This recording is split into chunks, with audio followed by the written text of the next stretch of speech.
This week on the Steam Machine Podcast, ladies and gentlemen, boys and girls, it's dying time. Cue the music.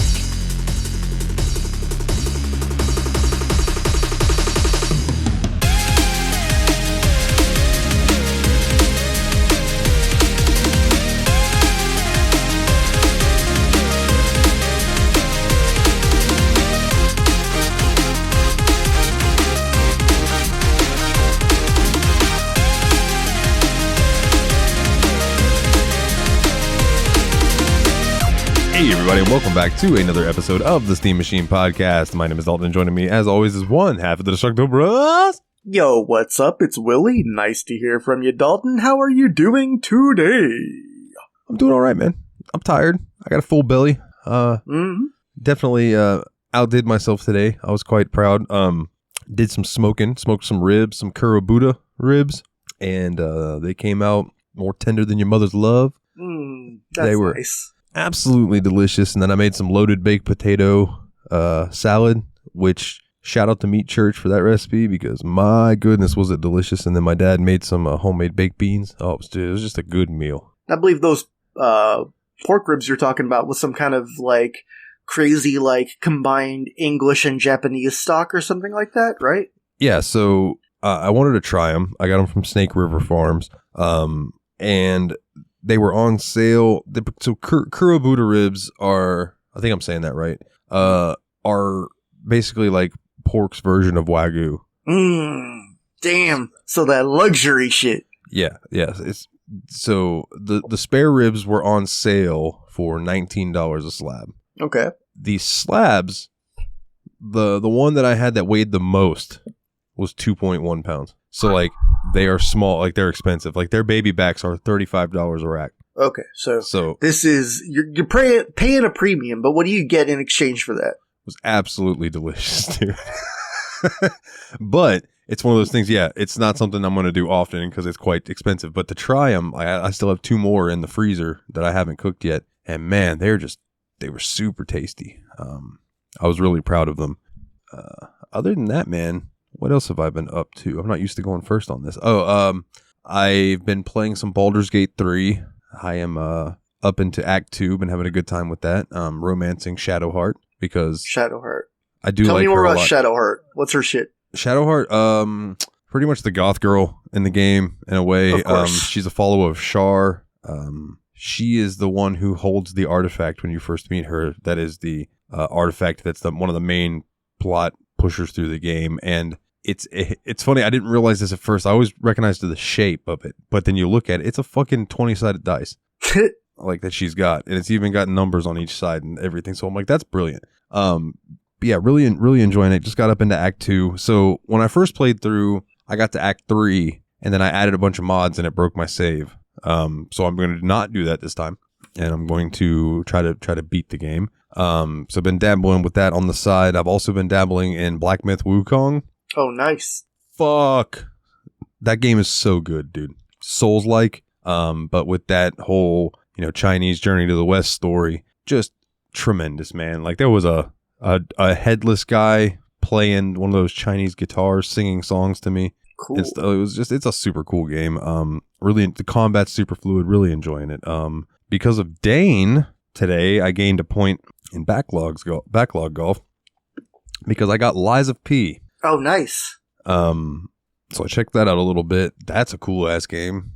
It's gonna make me have to get way better at doing parries, but it's a cool fucking game. I'm really enjoying that. And the dark take on Pinocchio is quite cool. Yeah, I feel like the whole game, like, it sounded like a meme when they first announced it, but apparently it is like one of the best Souls-likes out of the non-FromSoft Souls-like category. Like it's up there with like Neo. Yeah, and I would put Black Myth Wukong in that category as well. One thing I want to say that I'm happy about, I think I've talked about this before. So Oblivion Remastered has released a update, but only in the beta branch so far for Oblivion Remastered. So I switched over to the beta branch and downloaded the update. And the update hasn't fixed the shader compilation issue that I run into, but it fixed the ray tracing issue. So now I can run hardware ray tracing on Ultra, no problem. Whereas it was crashing my game every time I turned it on before the update. So that's progress. Good. That's progress. I'm very happy with that. And really, besides that, there's some things I want to talk about that were announcements. But other than that, dude, I installed the Condition Zero games for Counter-Strike because they're like the solo. I haven't played. I have those on disc that I used to play on my dad's computer at his work. When he owned his music store. So I'm like, I'm gonna go through and play those and see if I'm better at them now that I'm older. But yeah, not much else other than that. Been just testing out some games, seeing if any of the issues have been fixed with them as far as graphics go. And so far, Black Myth Wukong the ray tracing still causes crashing, and Cyberpunk ray tracing still causes crashing. But the way that Oblivion did an update and it fixed that crashing problem makes me think that it's a game issue with those two, or a driver issue, and it's not my computer, which makes me relieved. Yeah, it means it'll be fixable soon, probably. Hopefully, if Nvidia gets their shit together, or if the games companies get their shit together. But we'll see. Both games are playable without ray tracing. I'm just being a bitch about it. What you been up to, man? What you been playing? Well, let's see. Man, I got back out to the pinball bar earlier today. You played a lot of the table. I played a few cool tables. There's definitely one that I think we'll have to bring up at the end of the show based on the fact that it kind of ties into our next episode. Yep.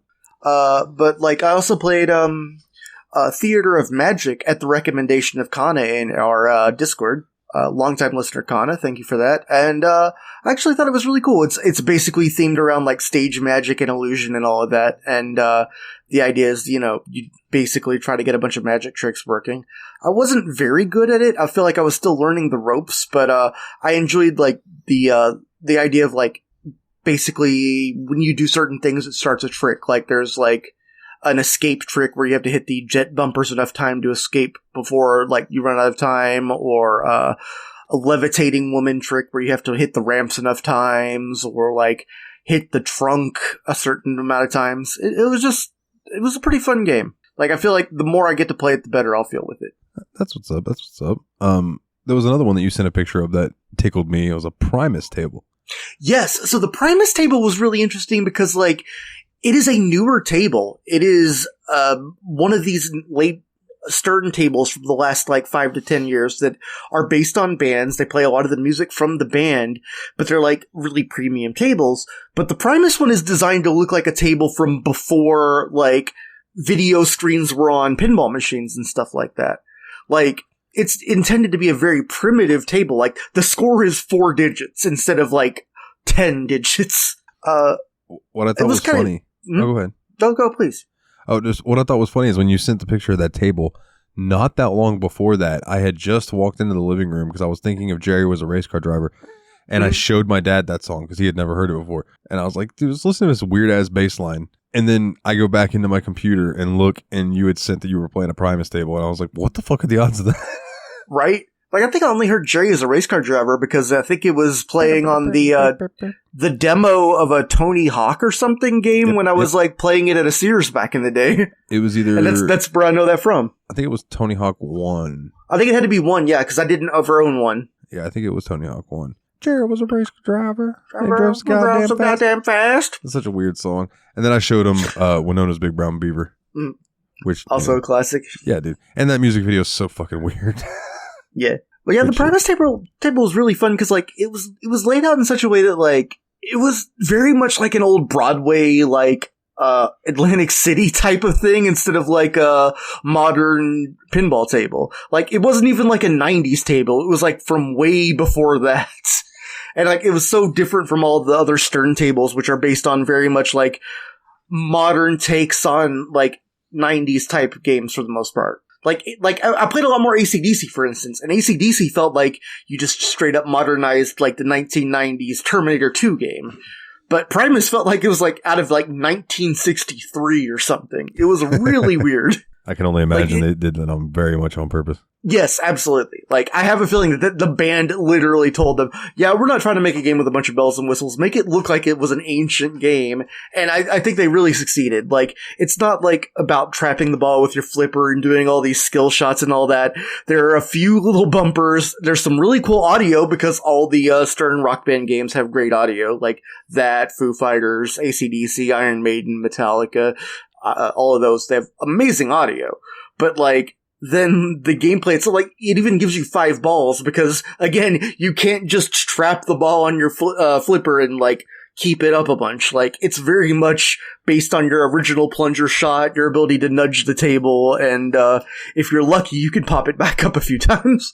I wish that there was a Penn and Teller's bullshit table. Oh, that would be really good. Pinball and Teller's bullshit. The game is just unfairly hard, and just them just saying every time you lose, it's just going, oh, now we know that was bullshit. I mean, it's kind of like what their Sega CD game was, even though they never ended up releasing it. Yeah, the Desert Bus game is exactly what I was thinking of. It's the one the Desert Bus came from, yeah. Penn and Teller's Smoke and Mirrors. It's so strange. It's like the American Takeshi's Castle game. Oh, absolutely. That's a great comparison. It is very much like Takeshi's Challenge, yes. For sure. So, like, they made a game to troll people who played video games. And I feel like Primus was... I don't know, I don't even think they made Primus to troll people that liked pinball games. I think they just wanted theirs to be really weird compared to all the other Rock Band tables. So what else you been up to, man? I don't know, I've been a little tired at, doing a lot of work. My work is physically pretty difficult, and it gets harder the hotter it gets outside, so had it up to the 80 degrees times lately, so we'll see how I handle when it gets to the 90s. I'm just staying hydrated on work days and the nights before work days. Let me ask you, your parking lot, is it concrete or asphalt? I think it's black, so I think it's asphalt. Okay, so it's black asphalt, bro. Be prepared to stay hydrated. Yeah. It might not get nearly as hot. I mean, it might not get as hot there as it does here. When I used to do that, during the summer, it would be 110, 115 degrees on the parking lot pavement. Oh, boy. Yeah. It was rough. But yeah. What I've been doing is just buying a couple of, body armor drinks throughout the day. But I think what I'm going to do is just buy a big bottle of something like that and then just keep on refilling it at the water fountain throughout the day. I got to the point where I would go to the aisle and get a jug of water for like, $1 or something and just sit on that all day. Yeah. But yeah. So aside from that, I'm having fun. Good, man. I'm glad. It's good to have fun in life every now and then. Yeah, I mean, like, play makes Willie a dull boy. But the fact that I kind of like what I'm doing for work is kind of nice, Like, it doesn't yet piss me off. And eventually it may come a time when it pisses me off. But right now I kind of enjoy it. So I'm going to just smoothly enjoy that. Hell yeah, man. So there was some gaming announcements here recently, my good sir. Not just the one we watched today. I want to start with the state of play. There were a few things in state of play that looked in. I'm not going to touch on everything because I know you don't know.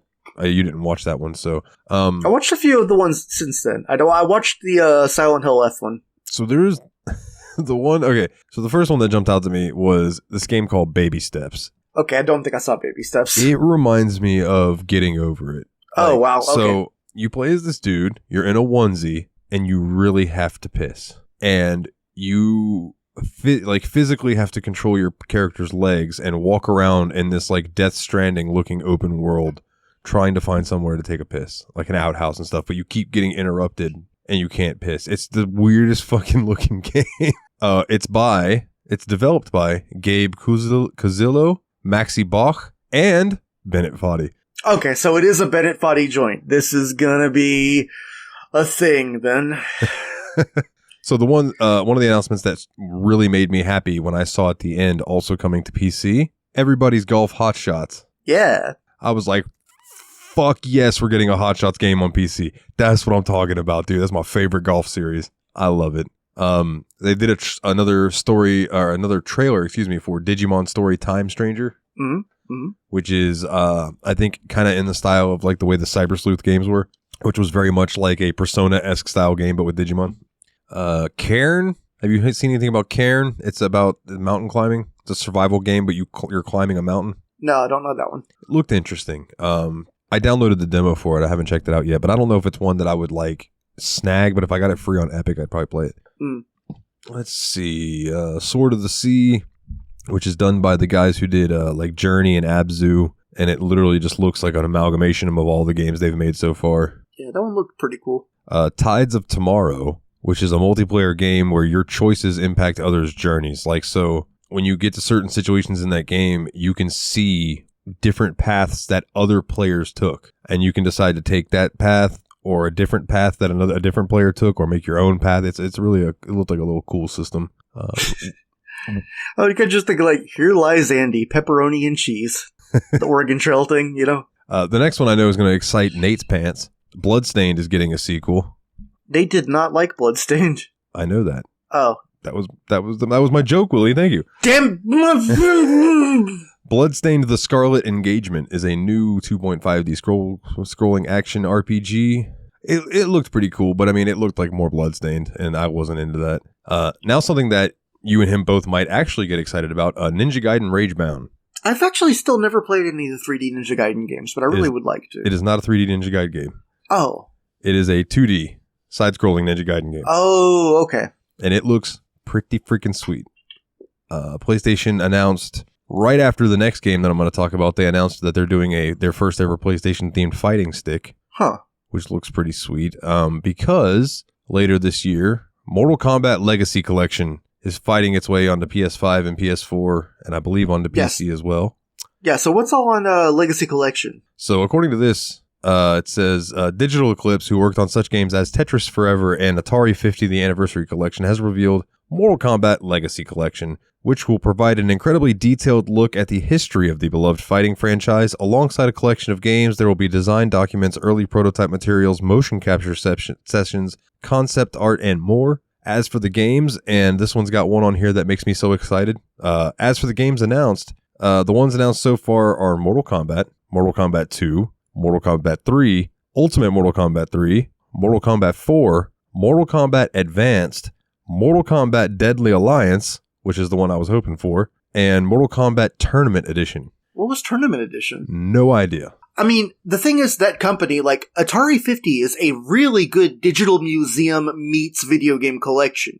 So I'm hoping that it has a similar vibe to that. And you said it has, like, video from the original motion control and all that, or motion capture and all that. That sounds really cool. Cause, I mean, I've been getting really into, a lot of the pinball games I've been getting into lately are made by, Midway Bally Williams, which is the same group of people that made Mortal Kombat back in the day. Like, even the credits on all these games, Ed Boon, Steve Ritchie, and all that are on them. Hell yeah, dude. Midway is the shit. Yeah.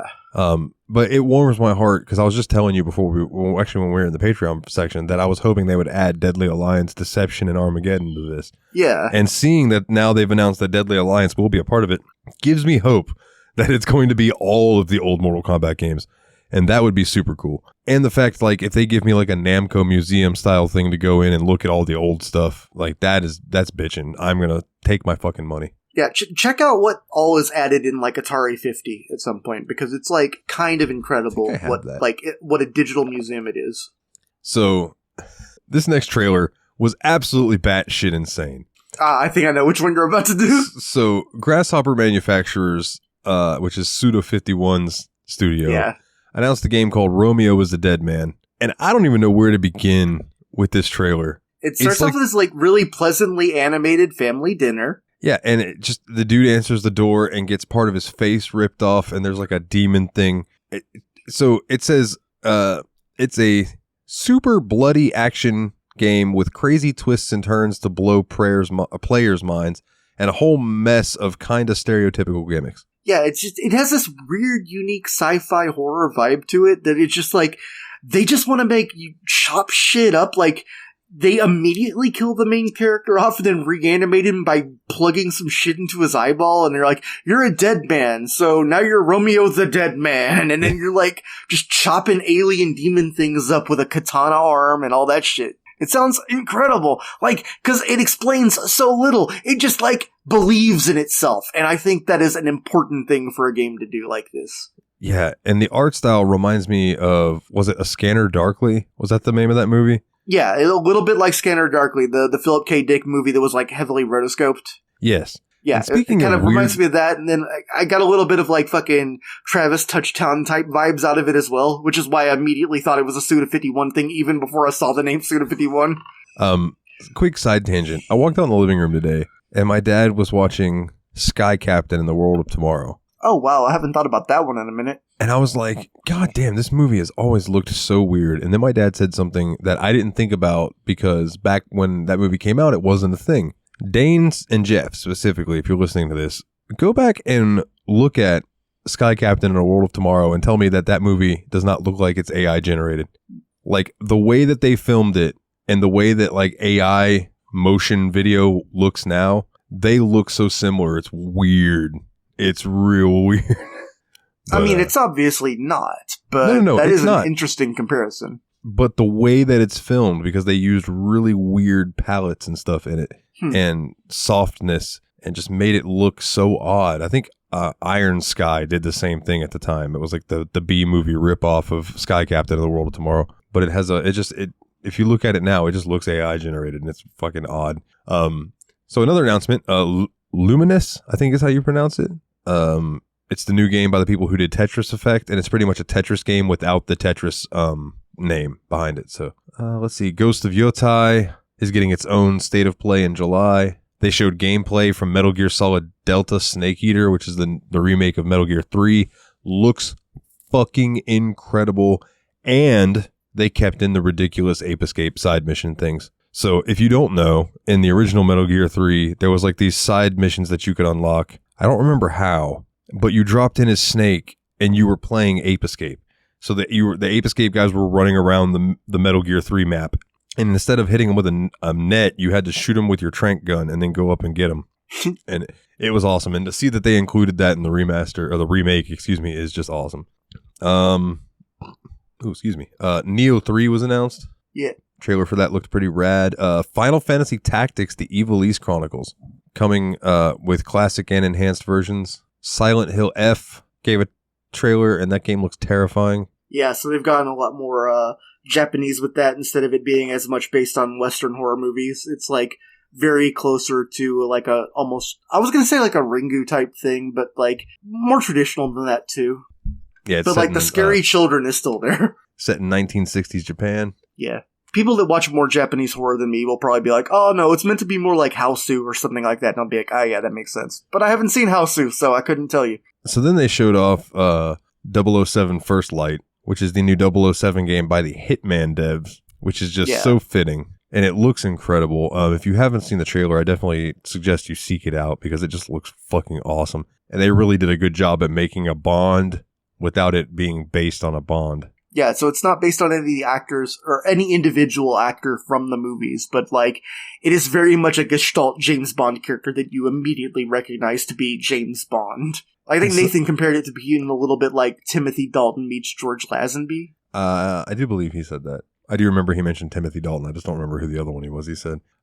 So the Ghost of Yotai thing was like when they were like, we have one more thing to show you. And they showed that they was getting its own state of play. And this moment became big on YouTube for people's reaction videos from their streams when they were doing it. So they show that and then the screen goes black and everybody's like, what? That's it? That's the last thing you're going to end on? What the hell, man? And then this white screen comes up and you start hearing Japanese talk and it pops up, Arc System works. So everyone in the reaction videos are like, Arc System? Okay, what's this? And all of a sudden you start seeing this shield with a star on it start filling in.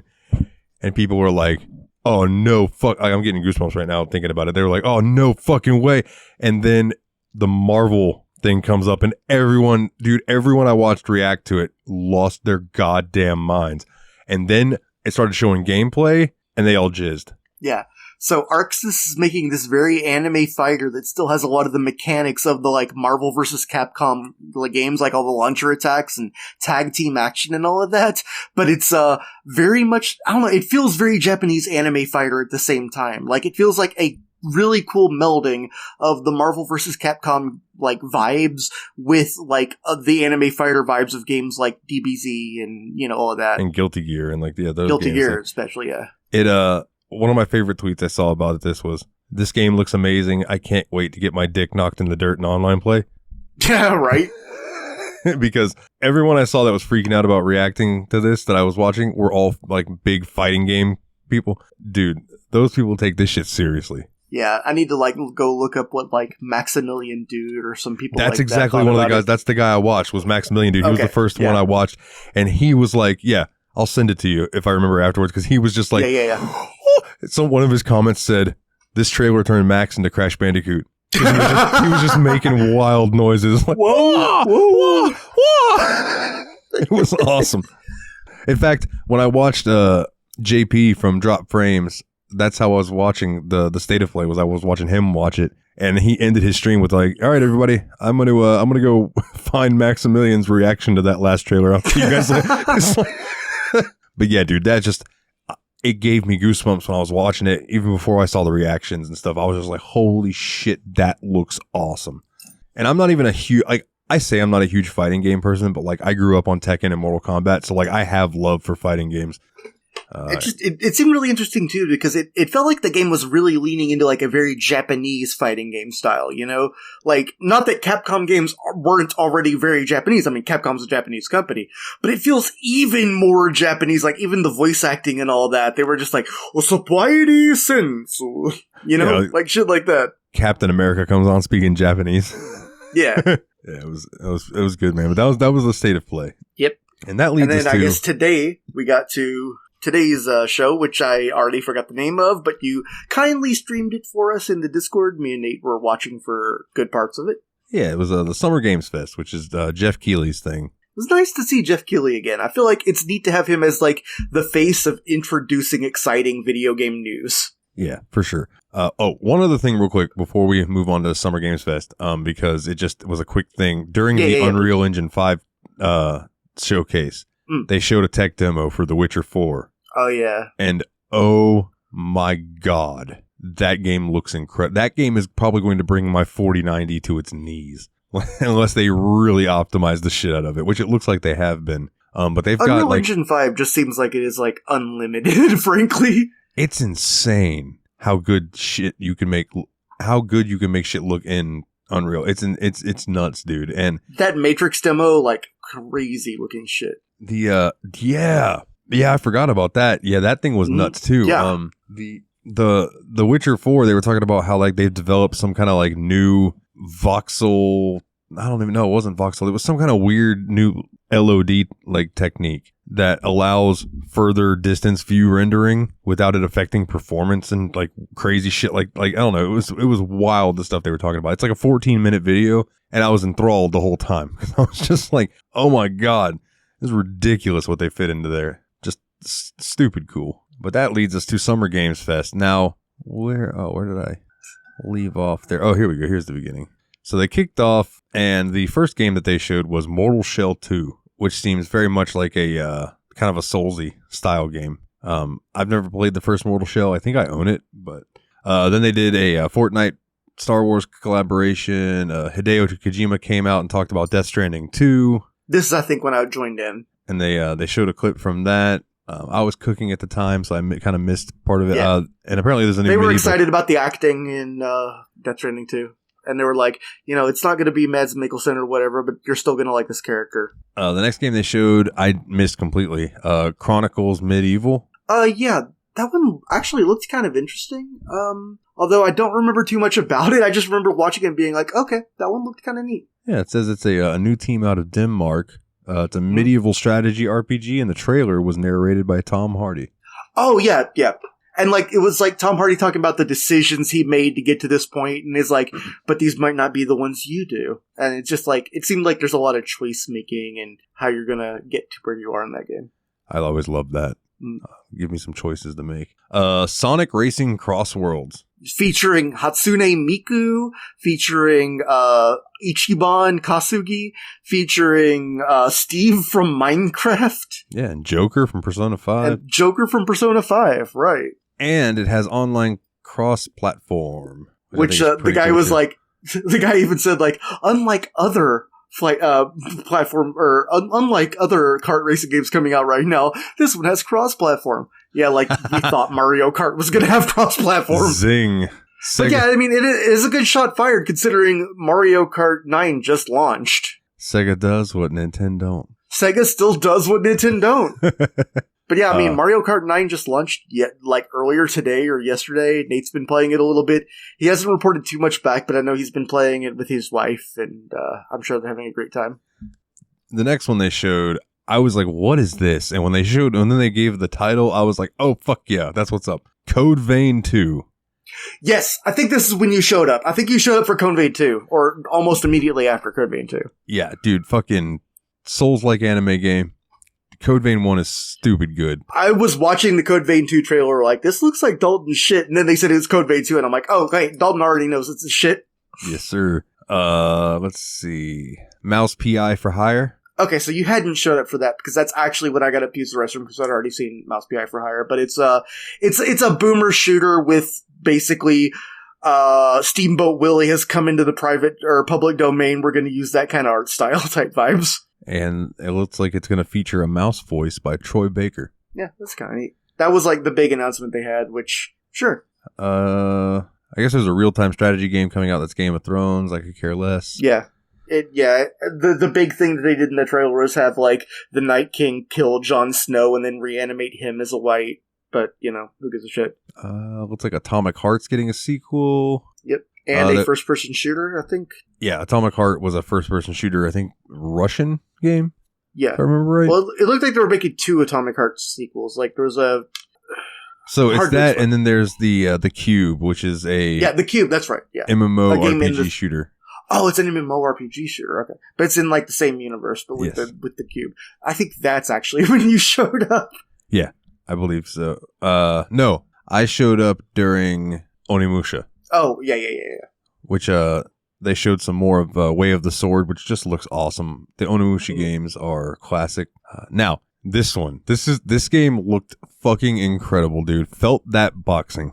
Yeah, that one, I really just liked the vibes of it. It was like kind of like demented Muppets type vibes, but then it also seemed like it was kind of partly physicsy and partly punch out. Yeah, it looked absolutely ridiculous, and I am here for it. I immediately threw it on my wish list. Yeah, I think I gotta go ahead and do that real quick. The graphic style was incredible. Yeah, I really loved how it looked. Let's see. You scroll up and see what else, because there's no reason to touch on all of these. Chrono Odyssey looked awesome. Mm-hmm. As an action MMORPG. Interesting that that's an MMO. I wouldn't have pegged it for that, but definitely it looked interesting. We were immediately like, oh, I wonder if that's part of the Chrono thing, but I guess not. I mean, I didn't see any Square-related marks on it, so I don't think it is. Mafia: The Old Country got another trailer. It looked really intense, actually. Yeah, it looked really good. I kind of really dig the art style where it's like, it is kind of realistic, but also kind of totally looks like a video game at the same time. Like, it's a neat looking game. There's a new co-op game coming out called Lego Voyagers, which looked cute. Oh, yeah.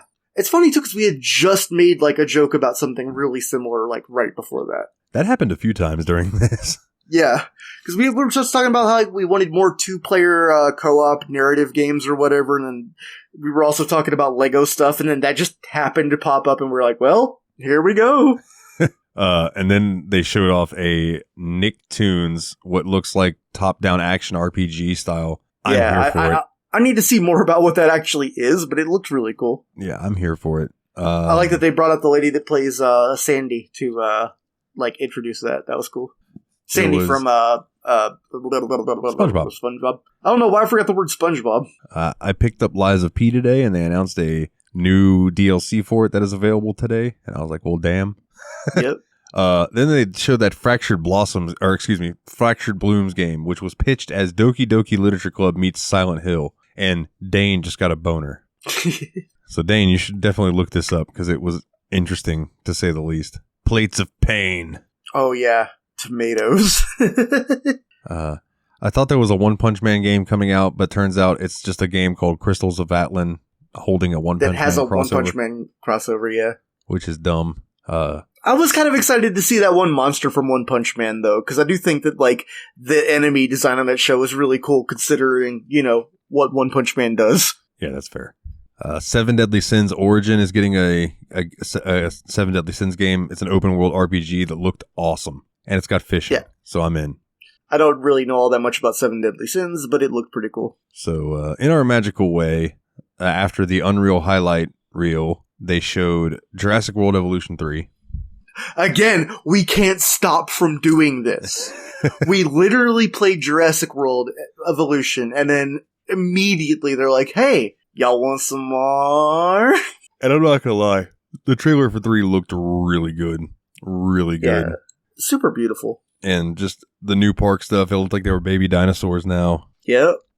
Like, dude, it looks so awesome. Let's see. Deadpool VR, Dying Light the Beast looked pretty cool. Mind's Eye looked interesting. Yeah. I don't remember too much about it. It was because it was a cinematic. There wasn't much gameplay, but it was an interesting premise to say the least. So I'm looking forward to hearing more about that. Yeah.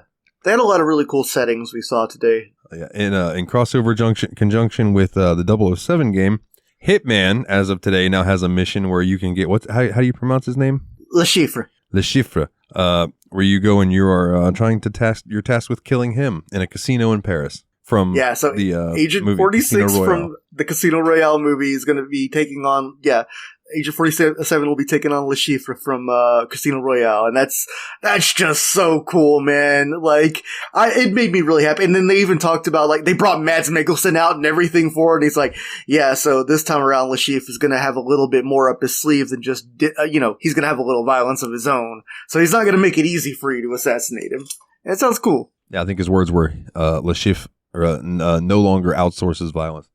Yes, that's right. No longer outsources his violence. So then they showed Lego Party, which is Mario Party but Legos. And unlike most Mario Party clone games, this one actually looked like the mini games might be fun. It looked pretty rad. One of them looked like Micro Machines. Yeah. So that could be a good time. There was one. I do feel like those party games live and die by how good the mini games are, and most of them are not good. Yeah, and that one looked like they had a good feeling to them. I would agree with that. Up next, one that we were all interested in until it kind of came on, and now I'm pretty much only interested in the fact that they use sides. It's a game called Bloodshed. It's by the Drinkbox Studios, which did Guacamelee. Mm-hmm. And this one seems all right. It seems like it's like a Hades clone, though. Yeah, Bloodshed, it gave me way too many Hades vibes, like co-op Hades. I feel like a lot of people are trying to make multiplayer right now. I'm hoping that at least one of them is good, and I do trust Drinkbox because I thought Guacamelee was pretty cool. The monster design, like, we did see some cool boss designs in that game trailers, especially on the game dev studio thing afterward. But again, like, it's really hard to get out of the shadow of Hades, I feel like. Now, this next one, listeners, I implore you to go check out this trailer. It was one of the most unsettling trailers that all three of us had seen in a long time. The game is called Ill. Oh, yeah. And it's a horror first-person shooter that was, oh my god, gory and graphic. Just everything it showed me was the nastiest thing I'd ever seen. Over and over again. And the trailer ends with a zombie baby being kicked across the room. Yeah, which I kind of needed at that point. It was tremendous. Yeah, definitely go check that trailer out. That game looks awesome. And then they showed they're adding some more Street Fighter 6 characters. Yeah, Sagat's coming, so that's cool. Yep. Yeah, Kenny Omega was there for that announcement, which I love Kenny Omega. He's one of my favorite wrestlers in the world right now, so it's nice to see the Best Bout Machine acting as all of these different characters, including the ladies. He was Crimson Viper for a moment, which was very funny. Seeing him dressed up as Ingrid was hilarious. Yes.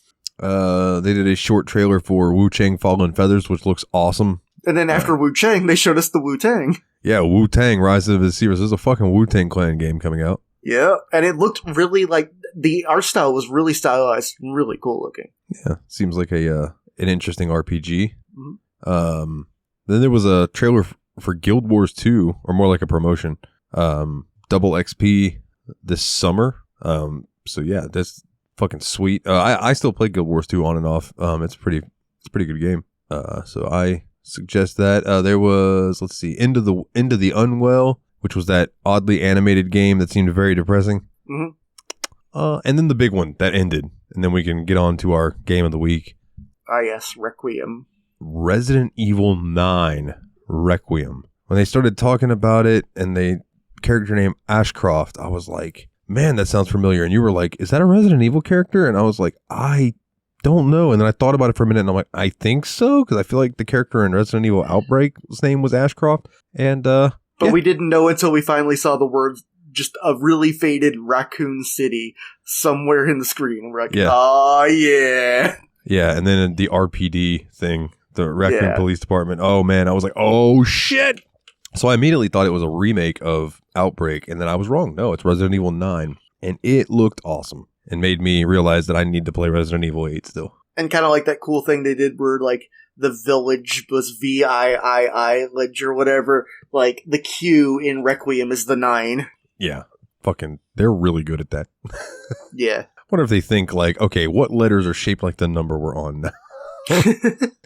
But then you still have Resident Evil 6, which looks like a giraffe getting head. So yeah, there's that. But yeah, I mean, that's what the game was about. That was Summer Games Fest. There's a lot coming out this Sunday. I'll be streaming again because it's going to be the Microsoft and Xbox showcase, and then after that will be the PC gaming show, which is always entertaining. Usually run by Day 9, so that'll be fun.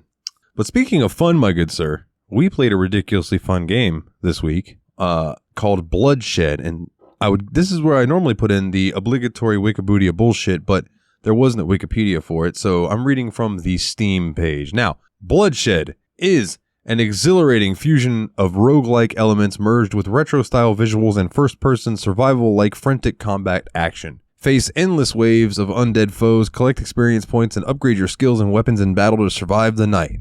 Even after death, you keep your hard-earned money, which can be exchanged for persistent improvements and unlockable content, allowing you to progress further while adding depth to the overall gameplay. Willie, you chose this game. What made you pick it, my good sir? Strangely, it was because you showed me this game. I think you found it on a recent, one of those recent, indie, announcements, because it only came out of early access in the last, month or so. Actually, no. I was browsing GOG Store and saw it and was like, well, that looks interesting. And I clicked on it and read the description of it and was like, oh, that sounds right up all of our alleys. So let me give this a shot. Yeah. Well, I'm glad you did because, it was, again, a really good shout. It only came out of early access, I think, in late May or early June. So this is a new game, basically, to us. It has been in early access for a minute, but, so, yeah. You basically told me about this game. I decided to play it a little bit, and I was like, you know what, man? I think I want to do this for the show. It was between either that or Doom the Dark Ages. But then I decided I didn't really want to do Doom for the show because I didn't know how our, status with the Game Pass and my update to the computer, because I still need to install the CPU and all that, how everything was going to go with that. So I thought, hey, let's play one I know is going to work for everyone, and we'll have a good time. Oh, yeah. And basically, the moment you showed me the game and I started playing it, I'm like, yeah, this is it. This one is it, homie. I'm definitely going to want to play this more. Yeah, so I don't know how deep we can get into this kind of game because there's really not a ton of depth to it, but yes, man, was this game fun as fuck. So the elevator pitch is, they tried to not say these exact words in the description, but it is Vampire Survivors from a Doom or Quake perspective. Yeah, 100%. Absolutely. It's a little bit more involved in the gameplay than your Vampire Survivors type game, but generally speaking, that's what's going on. Auto fire and everything. Yeah, auto fire, which you can turn off if you'd rather do your own shooting, which I did on one of the bonus levels. There's a bonus level where you have to shoot targets. Oh, yeah, that's right. So I could not accurately hit the coins in the center of the targets with the auto shoot. So I turned that off and then went through and did it without that and just did it with normal shooting and aced it. I just switched to Flynn because his weapons were so accurate that I had no problem hitting those with him, even with the auto shoot on. That's who I was using, but I just kept hitting to the side of the coin. It was driving me crazy. So I got it to where where I was aiming at the time was where the bullet would go. It gave me a little more time to focus on my shots. And but yeah, there are a few different characters you unlock. Like you start off with Flynn, who's just like this hotshot young guy who's got a Desert Eagle and a machete. Mm-hmm. And he's just he talks a bunch of crap, but he kind of sucks at it too, and I think that's really funny. Yeah, he wants to be like a badass Duke Nukem type, and he super isn't. So you play with him through a few levels, and then you unlock, is it Jared? Jared, yes. Jared, who is, he's Caleb from Blood. He's absolutely Caleb from Blood, 100%. Yeah, having never played Blood, but knowing a little bit about that game, I can see that. Just Google Caleb from Blood real quick. He even uses a pitchfork as his main weapon. Or his main melee weapon. Yeah, I can definitely see the similarity. Yeah. For sure. But I feel like this game had a lot of odes to the games that inspired it. Oh, absolutely. Even later on in the game, past where you got to, there were some characters making references. The last character I unlocked definitely at one point began a level by saying, "And now I shall rippeth and tear till it shall be done."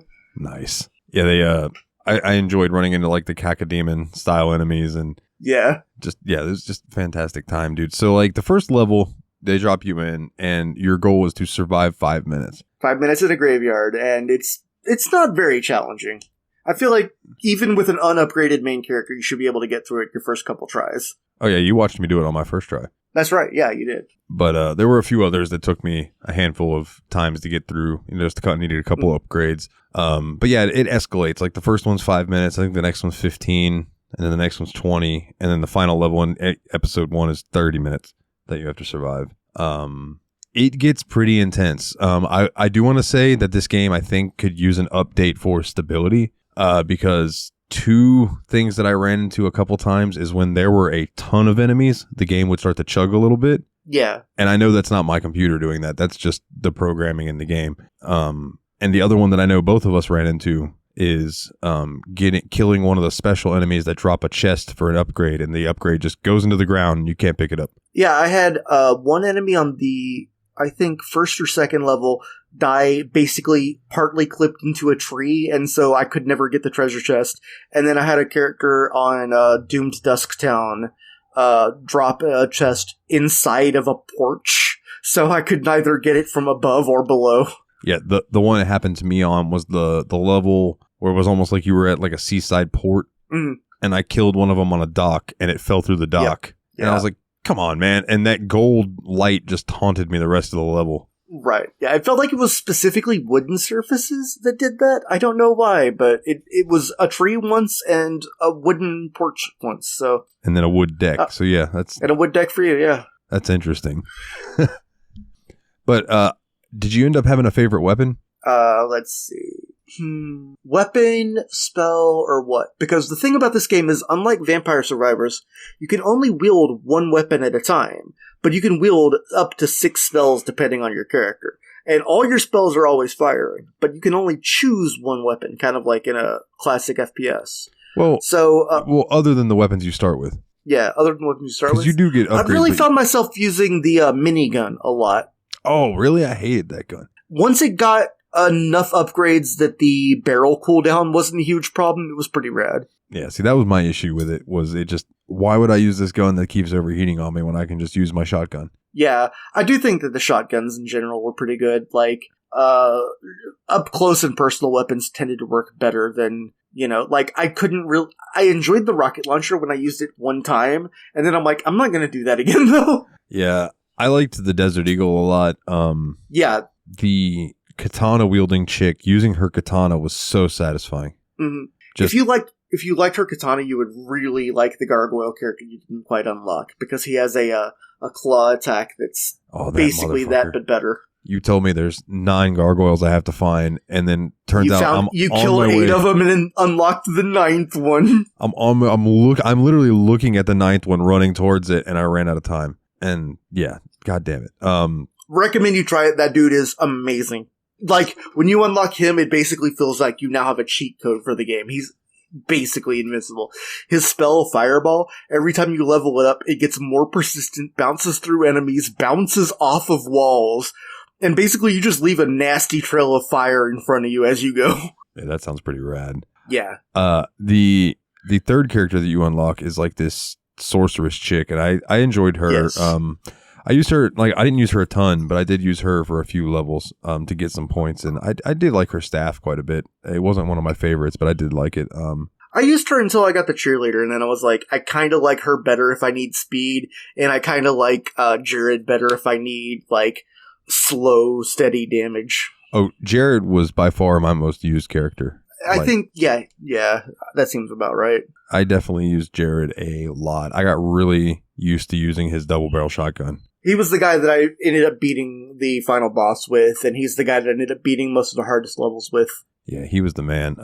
Honestly, there was quite a good variety of enemies, and I like it because the enemies are like 2D sprites coming at you, like old Doom games. Yeah. Which was awesome. But there was a good variety. Like, you had your normal, like zombie grunts that would come at you at first, but then you started having dudes that would shoot projectiles at you, and then you'd have the big fat guys that come at you, like from the Doom games almost. And then you have cultists with various weapons. Some of them throw things at you. Some of them just run up and try to whap you. You got like creatures from the Black Lagoon ass looking the things. Fishmen guys. Yeah. They're all crazy. Then the like guys you said, there was one that was just basically a fucking cacodemon. The fucking guys with the banner that would quote unquote startle the horde. Oh, the Seer, yeah. Fuck them. Like, I don't even know what it meant when it said they startled the horde, but the moment it started happening, I'm like, well, I gotta go kill that guy because it's making a message pop up, which means it's probably bad. I just assumed they were either summoning enemies or otherwise agitating them. Oh, that water went down the wrong pipe. My bad. Yeah, they would basically just like alert all the enemies to where you're at, which that makes sense. Yeah, made life difficult sometimes. The Pumpkin King also did that, which was a boss that you unlocked after finding gold spider coins throughout the levels, which are like these golden spiders that crawl on random walls, and you have to shoot them, and they drop a coin. And it costs 3 to open up each of the 3 secret extra levels. missions. Yeah. And one of them was to kill the Pumpkin King, and that fight was pretty freaking sweet. Like I enjoyed that a lot. You have to kill 500 enemies, and then the Pumpkin King will spawn. So you have to survive long enough to kill 500 enemies, which was a good time, dude. Like, especially because the starting of that map was basically the same as the graveyard level, so you're used to only living 5 minutes in that level. So instead, being able to blast 500 dudes in there, that was really fun. Yeah. And I think a lot of the optional levels did a good job of re-exploring and recontextualizing stuff. Like, there's one that takes place on the Queen of the Abyss boat, but it opens up all 4 of the door sets instead of just the 2. So you actually get to see, like, the passenger quarter and the lower deck. Yeah, that's when you have to defeat the weird spawning creatures that shoot out the little guys at you. Okay, so you did play that level. Okay, good. Yeah. Oh, yeah. That I loved that boat level. Yeah, I felt that like was such a badass on that level. One. Like, that was the most power trippy level that I had, because I was in no danger that entire time. Yeah, because you could basically just cast some spells behind you, run around a corner, dudes are dying, and then you're just jumping around to pick up shit that was left behind 3 minutes ago last time you made this lap. Yeah, for sure. It's like, so my goal was always I'd go in with Jared, go start leveling up some, and get the shotgun upgrades immediately. Yes. Then I would just start trying to focus on getting level ups and improving. Like, usually I tried to improve my gun, and then I tried to improve my health. And those were the 2 that I focused on. But then I would like get random spells and stuff too. Like, I loved the one that would randomly shoot out the scythes in front of you. Yeah, I think that was just called Scythes, and that one was a really good one. Yeah. Especially if you got it leveled up enough that it shot like 3 scythes at the same time. That one was so sick. That fully leveled up was awesome. That one was cool. I feel like the lightning strike spell at full level was crazy. I also really, I always upgraded my attraction. Yeah, so you'd be able to pick up shit from, not just touching it. Yeah, so I didn't have to like run and grab it. Like, I could just, there were some so in I don't remember the name of the level. Might have been the Dusktown one, the one that had the chapel. Yeah, the really like intense level that was in the village. Yeah.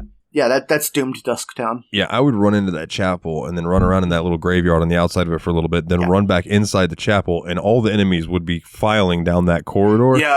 Yeah, that was a great place to bottleneck them. Yeah, just start laying waste to them. Yes. One thing I did notice that this game did, and this is one of those things that was revealed to me in that PlayStation Access video about things that games do that you don't realize, but once you do, you'll never unrealize it. You would get attacked from behind, but it was rare. Like, they had to be right up on you. Like, if you had like a couple enemies behind you and you were focusing on a group in front of you, you were more than likely not going to get hit from behind. As long as you were keeping moving, I felt like I was like strafing a little bit and using general Doom habits, which I felt like helped a lot.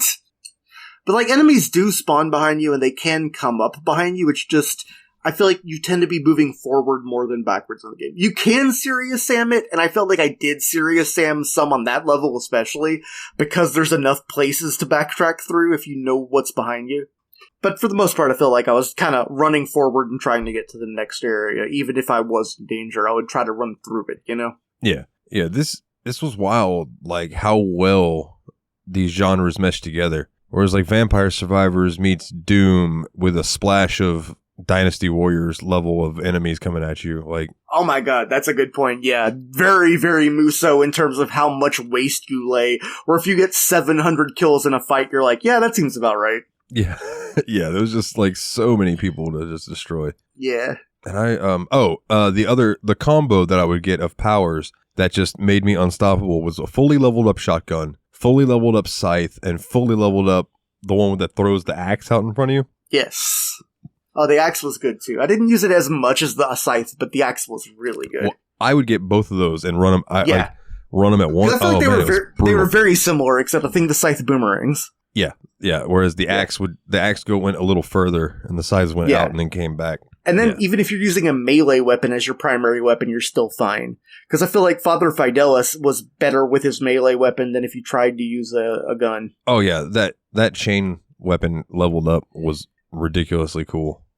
And I also felt like, I don't know if there's like some kind of like weight to how much the game gives you levels for certain things, but I feel like the chain whip he had, like, the game would give you basically 8 levels of chain whip within your first 13 level ups. Yeah. You know what I mean? Like, it felt like generous. It really let you level that one up. And then, like, if you had the workshops too, and you crafted one, and you had, like, the chain whip upgrade blood pact, which gives you 5% of the damage you give back as a heal, it's over. You've already won.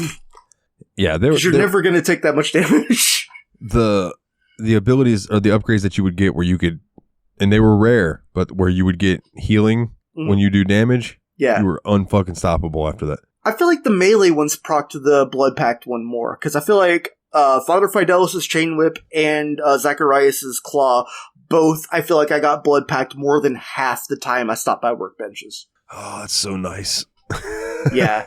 Because I wasn't high on melee weapons for most of the game, you know? Like, I wasn't that impressed by the machete or the pitchfork. I did like Sakura Fury's katana. I don't even remember if the sorceress had a... No, the sorceress just had her staff. That's right, yeah. It was a staff. It's like the staff from Heretic, where it shoots like a little blast forward. Yeah, she had a staff and then one open slot for a weapon that you could pick up. Right. So like Zacharias is the same way. Zacharias is the same way, except he starts with a melee weapon, and you could pick up a projectile weapon. Yeah. Like, I had an AK-47 with him on one of my runs, and it was like, yeah, I'm ridiculously OP now. Yeah, dude, I kept seeing that AK, but I never used it. I would always just grab an upgrade instead. The AK was basically the same as the Uzi, but strictly better. Yeah, the Uzi was all right. It wasn't one of my go-tos. I feel like the Deagle, out of all the guns, was probably the easiest one to understand. Even though it is just Flynn's starting weapon, like, it explains itself immediately. You know how you get a feel for how long you need to go between reloads. You have a good feel for the headshots. I will say one thing, even though this game does have a headshot mechanic, I feel like there were some monsters it was a little sloppy on.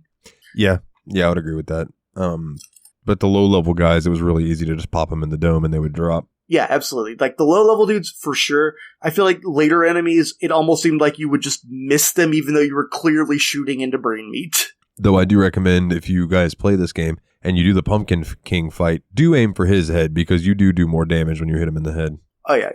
And, unless you do it like I did and just fucking claw him to death with a gargoyle claw that gives you 5% of your life back every time you hit with it. Because then you don't have to pay attention to anything going on. Yeah, see, no, I did it as what was his name?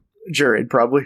Jared, yeah, I almost said Jeremiah. I'm like, that's not right. No, he was a bullfrog, and he was a good friend of mine. Yeah, he was a bullfrog. I never understood a single word he said, but he helped me drink his wine, and he always had some mighty fine wine. Hell yeah. Did you know that Casey Jones does cocaine?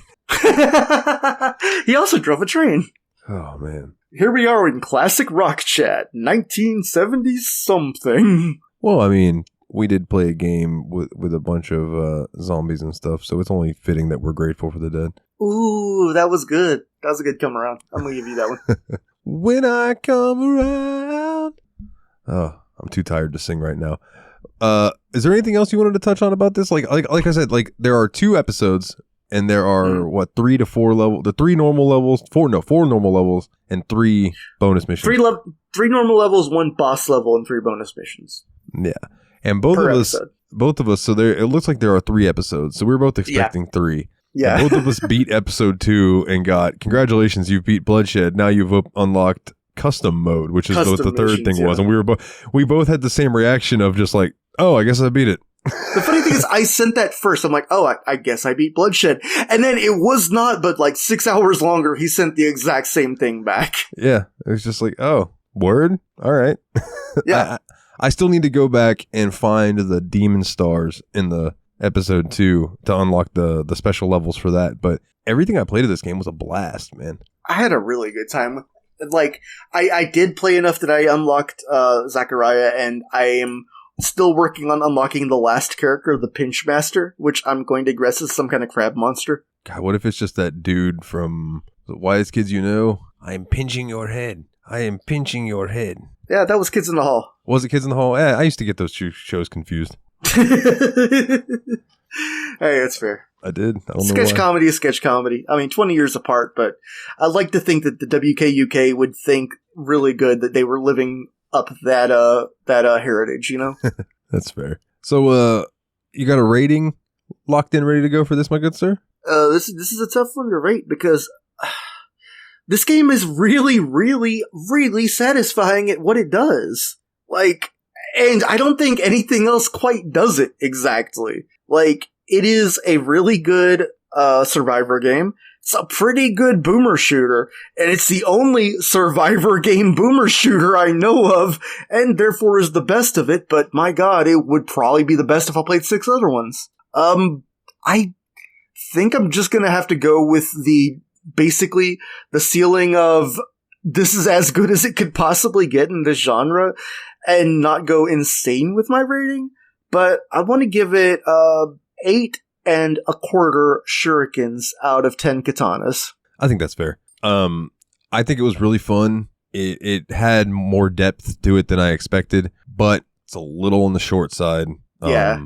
And I don't know if it's going to be getting any updates or anything like that because it's out of early access, which tells me that it's at least got a full release. So anything after that is going to be up to the dev's discretion.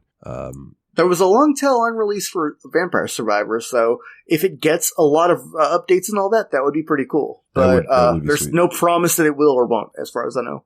Yeah. But I enjoyed the characters. Their quips and stuff were absolutely hilarious. The enemy design was cool. I liked the levels. They were small, but not claustrophobically small. And like you said, this is kind of like a one-of-a-kind type thing.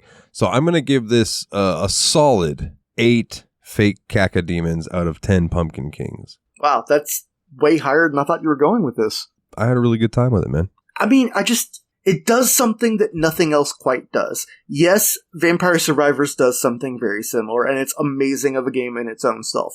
But this one it's like you're playing 2 really good games at the same time. I don't know.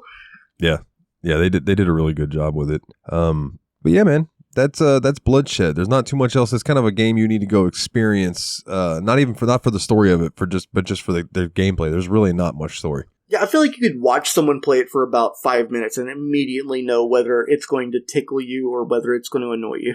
Yeah. This is a game that I've thought about.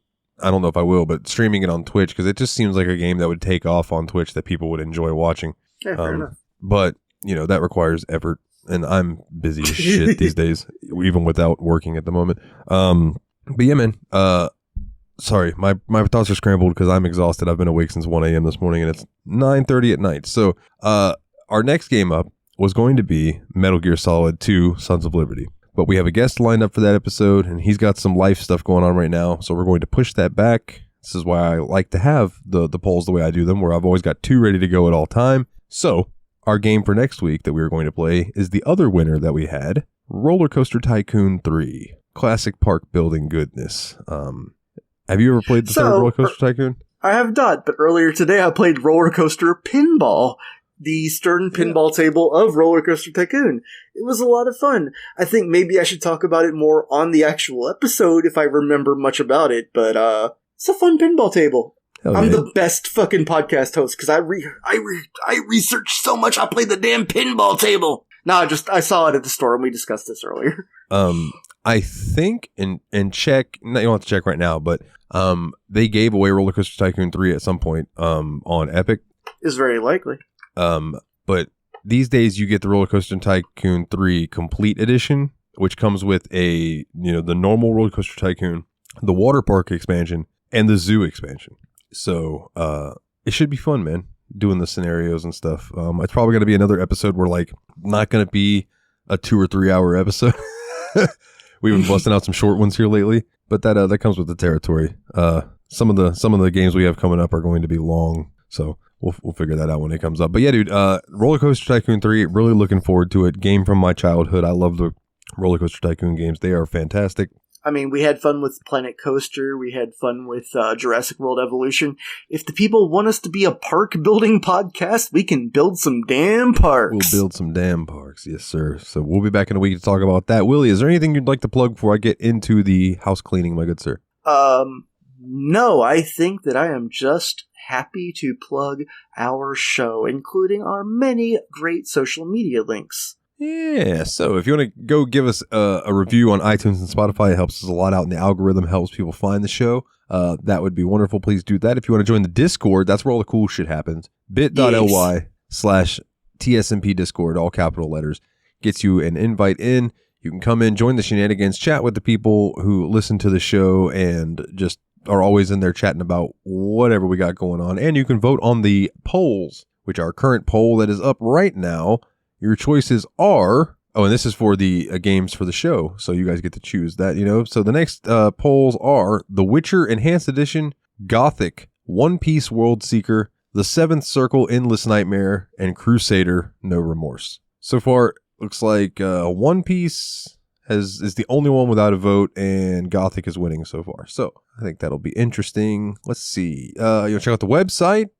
bit.ly/The Steam Machine Podcast, capitalized phonetically, kept up to date by Dane. Thank you very much, my good sir. Patreon.com/The Steam Machine Podcast. If you'd like to donate to the show, helps me keep the lights on. I very much appreciate it. $1 more a month gets you the episodes early and ad-free with the banter in the beginning. That's just for the Patreon folks. And if you donate $10 or more, you get all of that, plus your name read on each and every episode, like these wonderful, wonderful people. Nate Sir Cogsworth, the 7th of Juniper, Jeff, the original expendable, Mr. Syllables, old Jeffy Lube, also he's a duck. Ariser Adam, shout out to his podcast, Spectre Approved. Team Retrog, go check him out over on YouTube. Mr. Puzzles, Dane himself, Flying Brian, Doran Gray, and the RPG Wolverine, Logan Jareed. You guys are all appreciated very, very much. Thank you so much for your patronage. Just the fact that you're willing to throw us a few pennies just to keep our show going, it means a lot to us. It means a lot to Dalton because it basically helps him a lot with his bills. Yeah. And it encourages me a lot just because knowing that people care that much about our show that they want to, put in that kind of thing to make sure we keep on doing it. It's really nice of you. So thank you again. Yes, very much appreciated. Shout out to the JRPG Report. Shout out to Grumpy Jeff's Pro Wrestling Power Hour, which is on a slight hiatus, but we'll be back soon. tsmpproductions.threadless.com. Go get you a shirt. And if you like the music from the show, novelnightmare.bandcamp.com. Willie, we will be back in a week to talk about some Roller Coaster Tycoon 3. I look forward to it, my good sir. It was good chatting with you and listeners. Until next time, take it easy.